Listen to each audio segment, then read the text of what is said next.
Welcome to your weekly UAS news update. We have 4 stories for you this week. The Senate NDAA bill has an update, a drone show that loses 55 drones, the Freefly Astro Prime, which is a new aircraft, and then Watts Innovation is transitioning to something else. Let's get to it. And first up this week is an update to the Chinese drone ban discussion. It's been a couple weeks now. The Senate version of the 2025 NDAA was released this week, and drum roll, it is without the Countering CCP language in the bill, which is a great win, but it doesn't mean that we can let up. I'm in a glass case of emotion! The NDAA is an act that must pass every year, and the Speaker of the House, Mike Johnson, said that Congress plans to put together a China-focused bill later this year. Please continue to educate and talk to your senators and representatives. Let them know that this and other type of regulation that would ban DJI drones or Chinese drones in general is not okay. To see how to get involved, please make sure to visit the DAA website and get more information. Next up, this is a bit of a sad one. A drone show in Washington State lost 55 drones due to a malfunction. Starlight Drone Shows was scheduled to perform a drone show on the 4th of July over Angle Lake in Washington State. Despite having initial GPS locks, 55 of the drones out of the 200 lost GPS and then eventually had to land in the lake as part of an emergency procedure. That was part of what was supposed to happen in case of an emergency. None of the drones actually flew away or went into the geofence, showing that the programming actually worked as expected. Now, the remainder of the show was canceled, and then 145 of the other drones were successfully recovered.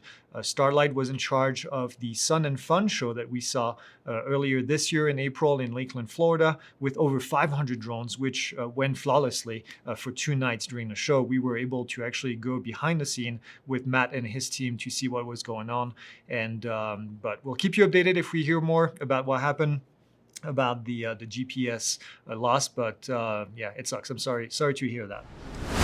Third up is Freefly that has released the Astro Prime. Now, the new Astro Prime has a 28-minute flight time with a Sony LR1 camera, a new battery system that guarantees up to 500 cycles, a Pro controller. The payload includes the Sony LR1, as I mentioned, as the main camera, with additional payloads also including the wireless camera, a Sony Alpha A7 IV. Too many letters, Sony, you gotta change that.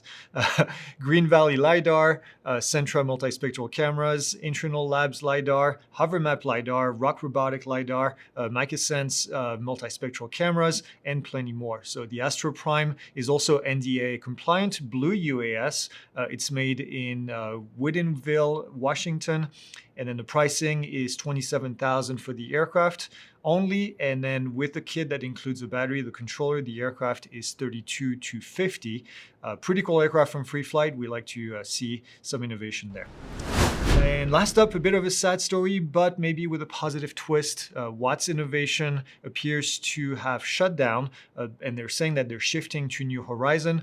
We don't have a ton of details just yet on this, but their post was they were thanking all of their customers. Watts has been around for a very long time with Bobby Watts at the helm, one of our friends in the industry. So we hope to hear more about what the New Horizon is going to be, and then we wish all the folks that work there the very best.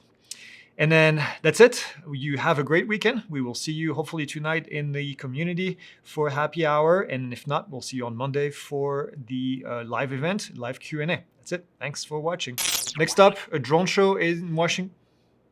Next up, the Sony Alpha 7R4.